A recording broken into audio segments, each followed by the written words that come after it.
Hello po, isang magandang araw po sa ating lahat and kumusta po kayo ulit? Welcome to my channel. Ako po si Melissa and sa lahat ng baguhan po dito po sa channel po natin. Thank you very much para sa pag-subscribe and shout out po ako sa lahat po ng nasa ibang bansa, sa lahat po ng mga nanay. Alam kong mas maraming nanay po na nagto-turn on dito po sa YouTube natin, dahil nga po sa kumbaga nagsisearch tayo ng something, kung ano po talaga ang magiging kapalaran natin, saan po patungo ang buhay natin, and sa akin hindi lang po yun, dahil nga po is eto'y isa lang sa pwede po nating gawin dito sa channel natin, yung alamin po natin kung ano po mangyayari, but then dito pwede po nating baguhin ang lahat po ng sitwasyon natin, sabi ko nga is lahat po ng bagay may solusyon, and there is always a choice kung ano ang po pwede mong gawin. Dito pwede po nating gagawin yun, so sa lahat po, eto'y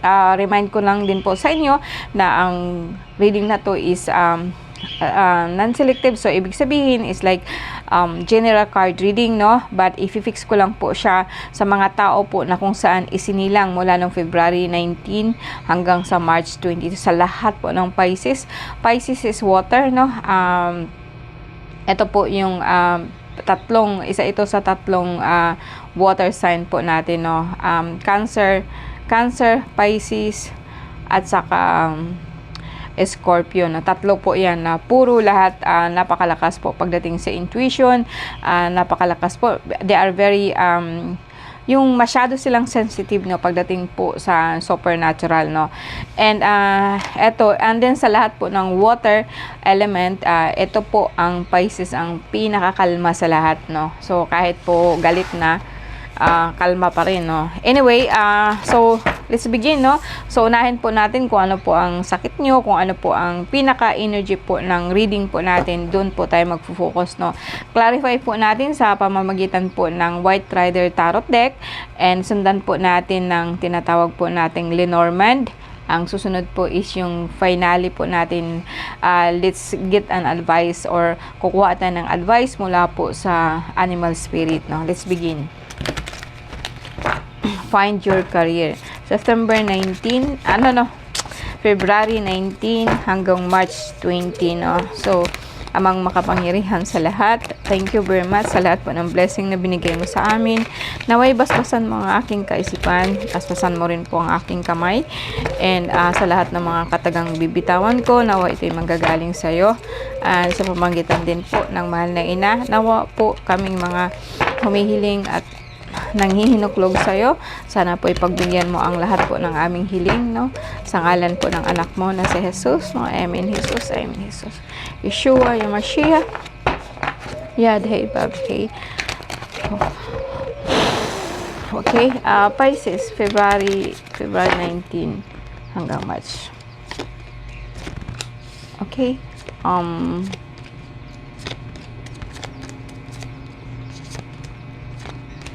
so, pag hindi po tayo satisfied dito na magawa po tayo ng another spread, para po i-clarify po natin. Minsan po talaga pong hindi natin magigets lahat, basta isang spread lang po, Okay, ang pinaka-sintro ng card mo, ito po, So, ito guys, parang kumbaga sa akin is about family, about home, and ang pinaka is like ito,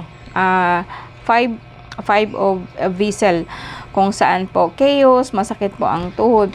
Well, masasabi po natin na sa lahat po ng Pisces, sa ngayon po mayroon po akong nakikita dito na matandang lalaki na kung saan naghihintay sa'yo, inaasahan po nila ang pagbabalik mo, pero ito po talaga pong wala na to, patay na to, So, kumbaga sa akin, baka po hindi ka nakauwi nung namatay po, isa sa pamilya mo na hindi po nakauwi, Okay, dagdagan po natin, may nararamdaman ka po sa sikmura, para pong kumbaga sa akin, lagi po ikaw nagugutuman or nagpapagutom, May nakita din po ako dito na pananakit po ng balakang, and parang may nangyari po yata last time, sa pamilya nyo, parang nagkakagulo, and sa ngayon okay na po, Dito makikita ko rin na parang ang tuhod mo masakit.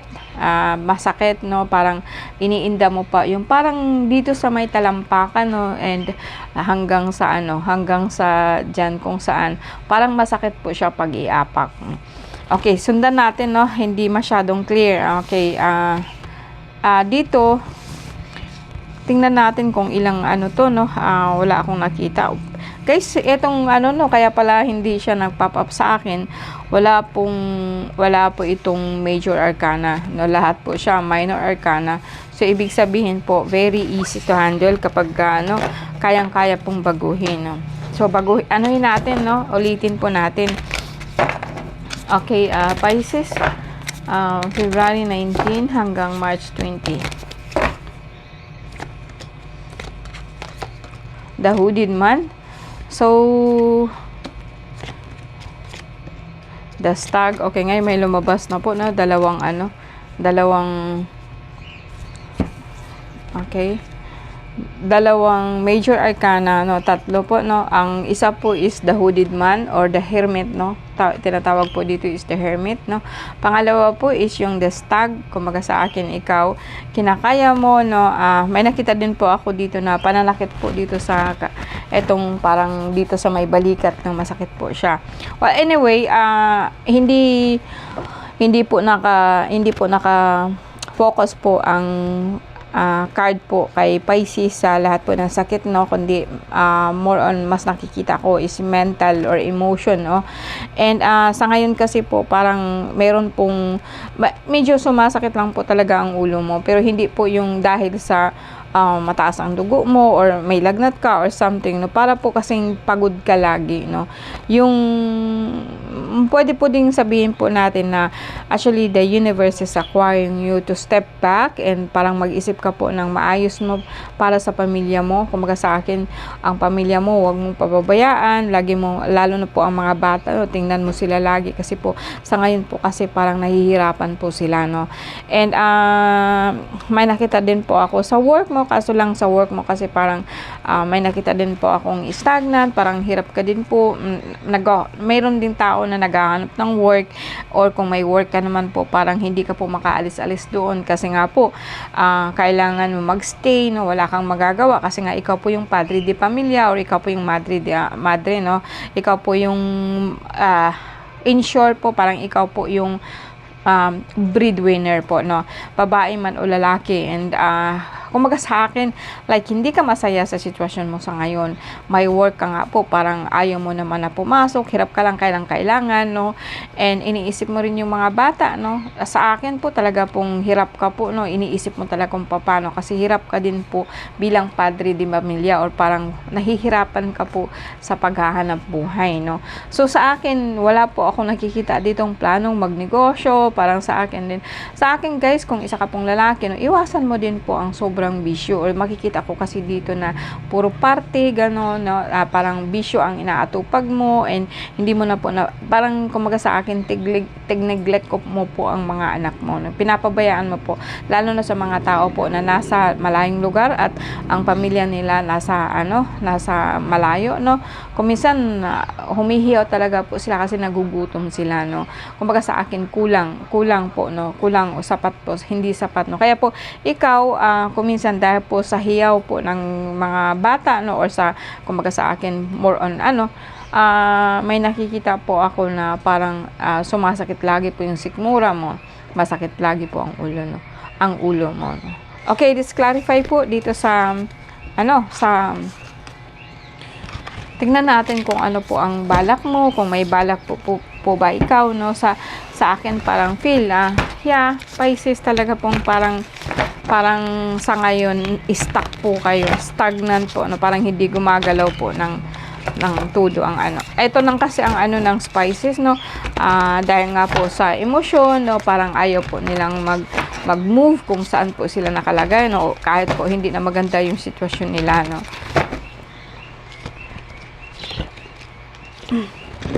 Well, sa akin, no, mga bata pa rin ang nakikita ko, no? Wheel of Fortune, this is major arcana, Four of Swords, Page of Wands, and work. Yes, ka po, no? naka-focus ka po sa work mo sa ngayon, no, or naghahanap ka po ng work. Dito guys, no, may nakita po ako na on the center of your card is also Third of Pentacles. Pero guys, no, nakita ko, no, isa lang po ang Major Arcana. So this reading is more on Minor Arcana. So kumbaga sa akin, wag kang padadala po sa sobrang talaga pong makamundong adikain. Parang kumbaga sa akin, yung mga bata talaga nakikita ko dito na lagi, no. Although umalis ka po na may hinanakit, no, umalis ka sa inyo na may hinanakit ka, hindi mo alam kung iiwan mo ba sila o hindi, no, wag naman, no. And anyway, parang biglaan kasi din po ang alis mo, but then kasi po may work ka po. Ang nakikita ko lang kasi dito, it is like sa work mo parang may nakikita ka din po na hindi magandang gawain, no. Nandiyan na po yung parang corruption, and hindi mo alam kung sasali ka ba o hindi, no. So guys, sa tao po na nagre-read, na nakikinig nito, no, sana po is hindi ito ang nakikita ko sa inyo sa ngayon, no. Kasi although nahihilo kayo, you need to rest kasi nga po umaalis kayo, no, nagbibiyahe po kayo, nakita ko to, nagbibiyahe kayo and then dito kaya lang po sa work mo parang wag pong ikaw mag-involve, no, kasi sa work mo talaga or sa bahay, pwedeng sa bahay, pero since na ito po siya, lumabas po dito na sa work mo talaga, parang may nakikita ka po, alam mo na parang nakawan na nangyayari and iniisip mo po na aalis na lang po sa trabahong ito, no. So pwedeng biglaan ka pong iaalis or magdidesisyon ka kung aalis ka ba o hindi, no, kasi you have to choice kung gusto mag-join ka ba dito sa kanila or sa trabaho mo, or ano po ba talaga ang gagawin mo. So etong nakikita ko, katulad po ng unang reading ko kanina, parang kumbaga sa akin it is like merong bisyo, meron ako nakita na neglect, no, mga bata pinapabayaan, sa trabaho may no. So sa mga tao siguro, hindi naman siguro ito sa nanay, no, na parang nai-involve ka sa mga ganitong gawain, no. Pero sa akin, kung halimbawa nga po ikay lalaki, involve ka din, iwas-iwasan mo na po. Kasi may nakita talaga ako dito na baka po ito, may involve ka dito sa nakawan, no. And may nakikita din po ako na bata, hindi malabo, no, kung ano po ang resulta po nito, kasi tinitingnan ko dito baka po dahil dito na mawalan po ikaw ng pag-asa, no. Pwede din po ako dito na overall, kasi hindi naman kasi nakafocus ang Seven of Swords kasi pwede po siyang lumabas po na yung nagsisinungaling and sinungaling, nakaw, hindi nagsasabi ng totoo, no. So pwede din po talaga na ganun po nangyari. Pwede din po na sabihin po natin na hindi klaro sa'yo kung ang partner mo is merong iba o hindi, kasi meron po ako nakitang third party po dito, no. May nakita akong third party and meron pong involved na parang hiwalayan, aalis, no, kasi nga po naghihinakit ka sa pamilya mo, aalis ka na lang po para magtrabaho, no. Well, very normal sa akin ito guys, parang there is no movement in your situation, parang pero ang pinaka-last kasi binigyan ko ng clarification kung ano po to, parang magiging okay din lahat, no. Pero kung pagdating po sa financial also, you are really working, no, pero wala po akong nakitang like magandang trabaho, like hindi pa ako nakakita ng more on negosyo, wala akong nakikita na ganung plano, no, sa'yo. Ang nakita ko lang talaga dito is like work, parang okay, parang napilitan ka magtrabaho kasi nga kailangan ng pamilya, or naghihinakit ka, aalis ka, papuntang or iiwanan mo ang pamilya mo, magtatrabaho ka na lang kasi nga nasaktan ka, no. Pwedeng ganun, no. Pwede din sa trabaho mo parang may nakitang mga hindi magandang sitwasyon, no, mamili ka, no, and then although natatakot ka or more on nag-aalala ka, pero okay, magiging okay naman ang lahat hopefully, no. So sa Pisces na to, kasi eto guys, kung hindi ka talaga kasi continuous natin itong usapan na to, parang kung hindi ka kasi magiging aware, so mauuwi po yan sa kaso, and nandyan na po yung regrets mo, kailangan mo na magbigay ng pera, magbigay ng piyansa, no. And ito yung nakikita ko dito, no. So sa akin guys, sa ngayon hindi pa nangyayari, no, kasi parating pa lang po itong kinuha ko, no. Kasi tig-clarify ko itong naka-1 po na nangyari, may iniwan, may work, and ito parang palagay ko talaga ito naka-1 to, hindi ito like ano, parang sa akin baka po kasi hindi, baka kasi inisip mo na kapag ka nag-i-enroll ka dito magkakaroon ka ng extra pera, pero hindi po talaga. So baka po ma-involve ka po sa kaso, no, or na-involve ka na nga, no, na-involve ka sa kaso, nandiyan na po yung regrets mo, then magbibita ko ng pera, bata yung pera po talaga talagang hikahos po yung pera. Ang masasabi ko lang guys, no matter what you do, there is no judgment here. Wala po akong husgang sinasabi, ang sabi ko lang po sa inyo, no, siguro nga, you have a mentality of lack. Parang sa iyo kasi parang pagod ka na sa trabaho. So, ito kasi is a way of kasi nga ang mga kasama mo, ganito na ang ginagawa. So, join na lang, ganito, no. Sa akin, actually, walang, para ka na rin po kasing, parang katulad din ng mga tao na utang lang ng utang, gagawin ang lahat, makapangutang lang, then after that, alam na nilang hindi po nila mababayaran, no. Pero dito talaga, it's the same thing with this, dito sa kaso mo, no. So, kung hindi ka man kasi mahuhuli ngayon, pwede pong later, and ito'y pagsisisihan mo, no. So sorry po, talaga pong ito po ang nabasa ko, no. So maybe hindi para po sa inyo to, but hindi ko pwedeng baguhin po ang card na lumalabas, no. And bago mangyari yun, umiwas ka na po, no, kasi it's coming. Siguro mga 1 week from now, habang nabasa ko to, habang binabasa ko to, siguro mga 1 week from now, pag hindi ka po nag-ingat, wag na po ikaw wag na po ikaw makipag-join, wag na po ikaw mag-ano sa mga tao po na talaga pong hindi maganda, no. Pwede din pong sabihin natin na baka nga po mananakawan ka, and then grabe po ang ano mo, pero talaga pong may nakita akong kaso na mangyayari, no, and then magbibitaw ka po ng pera. So sa ganun, no, hopefully not. Sige, tingnan natin dito sa card, no. Minsan talaga guys, no, hindi ko ang card, no. Ang mentality kasi po natin na lack, yung tinatawag po natin, no, bigay lang po ako ng konting no. Everybody actually cheat. Not everybody, yeah, probably, but maybe sometimes magsisinungaling tayo minsan, iniisip natin it's good, no. Lahat po tayo gumagawa no. Hindi naman tayo ipokrita. Kung minsan nagsisinungaling ka talaga, or kung minsan meron kang kukupitan, mga ganyan, no. So it's okay. Ang problema lang kasi po niyan is like, pagka po masasanay kayo, no? Masasanay kayo na ganun na, and magiging habit nyo. And wala po talagang patutunguhan po niyan. Ang lahat po yan is pabagsak, no? Pababa, no? Dito sa channel natin, ini-encourage ko po ang mga tao na, kumbaga sa akin, pag meron ka kasing mentality po na parang you have enough, no? Hindi mo kailangan magsinungaling, hindi mo kailangan na magnakaw, hindi mo kailangan na sabihin po natin na mangutang ka po ng sobra-sobra, no, just because you don't have it, no, or ganun, no. Dito we all there is no walang dito, walang perpektong tao sa mundo. And sa akin nga, hindi sa lahat ng pagkakataon po talaga is like mapupunta tayo sa ang ganda, lalo na po pagdating po sa drugs, ano. And kahit anong gawin po natin, talaga pong madali man or matagal o madali man, no, mapupunta tayo doon sa punto na po na kailangan po nating panagutan, no.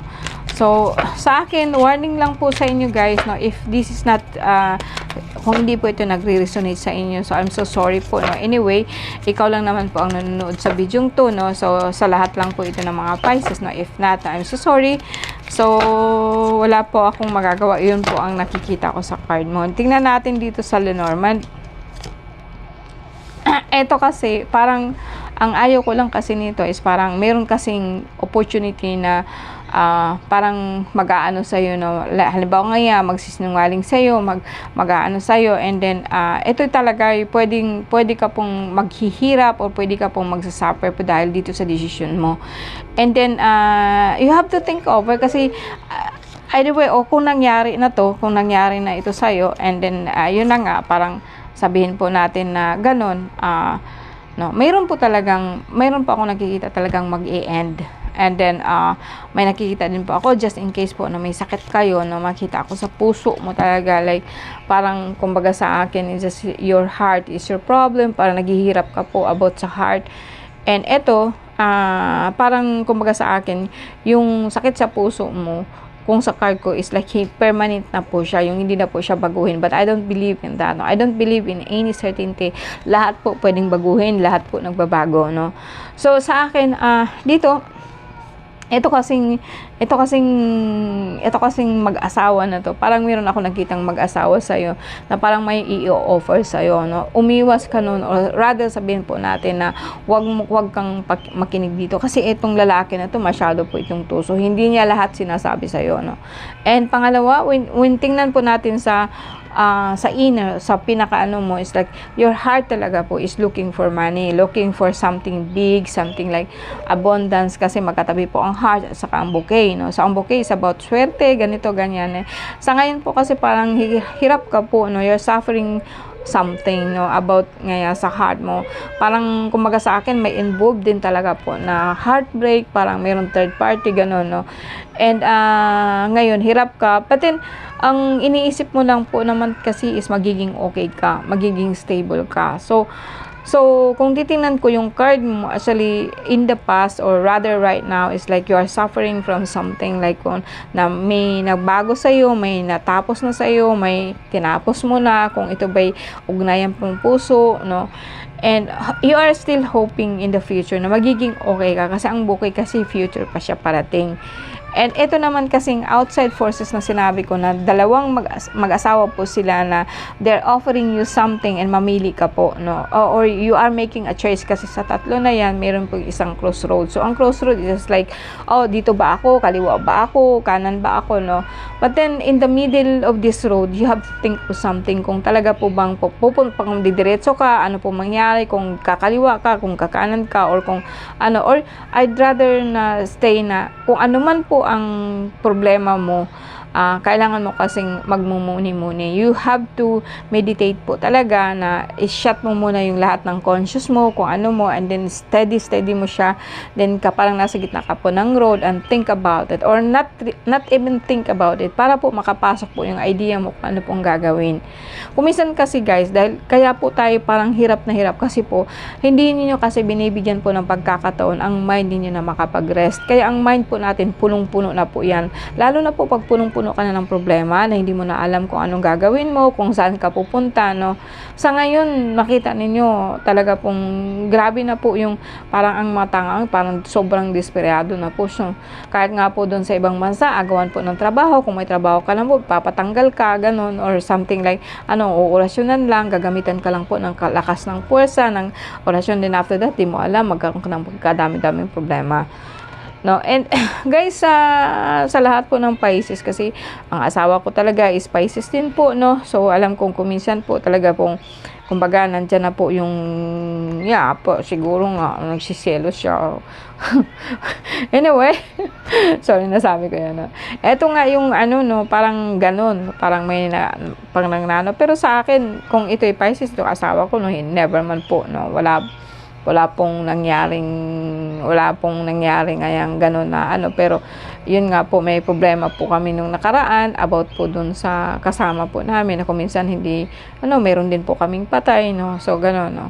And sa ngayon, financially, parang po talagang wiggle-wiggle kami, lahat ng pero it will end soon, no. Sa inyo guys, sa lahat po ng Pisces, no, I know na parang maybe this time talaga pong po ikaw, parang may nangyari po talaga pong hindi nagsasabi ng totoo, yung gano'n, no, sa mga problemang gano'n, no.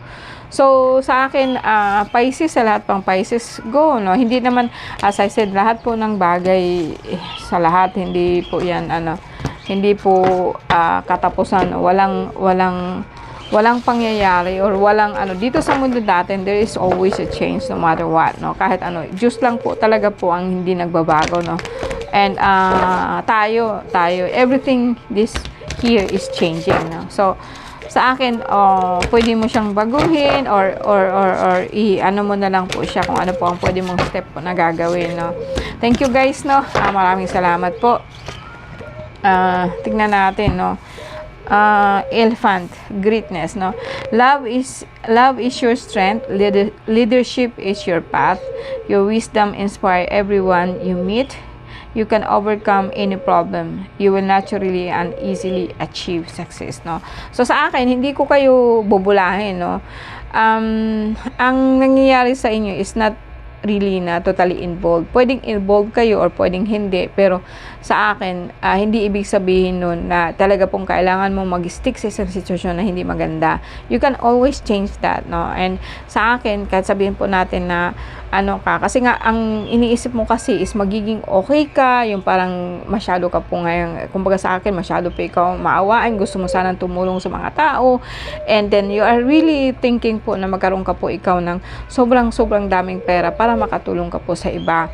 And for me, it's ang intention mo is maganda, pero sa akin, I think it's more kumbaga sa akin, more probability, mas madali pa siguro kung mag-focus ka sa sarili mo and unahin mo yung sarili mo na maging matatag, and then saka ka po mamroblema po sa iba, no. That's how I thinking here, no. Parang ikaw, parang gusto mo sanang maging ganito, ganyan, kaso nga lang po yung talaga pong limited yung resources mo, gano'n, no? And then nangyari pa na mayroon ngang problema po sa grupo, mayroong problema sa pamilya na kung saan hindi po nagsasabi lahat ng totoo. Okay guys, and thank you, and may nakita din po akong loss, no, parang nawala sa buhay nyo, and parang yun na nga po, no, parang nagkaroon po kayo ng problema doon. Maraming salamat po sa inyo guys, no, and thank you very much po sa lahat po ng nanonood po sa tarot card reading ko. Maraming salamat po, no. Ang susunod po neto is actually iba't ibang klase po ng topic about po sa iba't ibang pamamaraan po kung paano po tayo kikita, no, sa spirituality. And mayroon po akong tarot card, pero in short na po yun, magtatawas po ako ng libre ng lahat po ng tarot, zodiac sign. Thank you very much po guys, and maraming salamat po.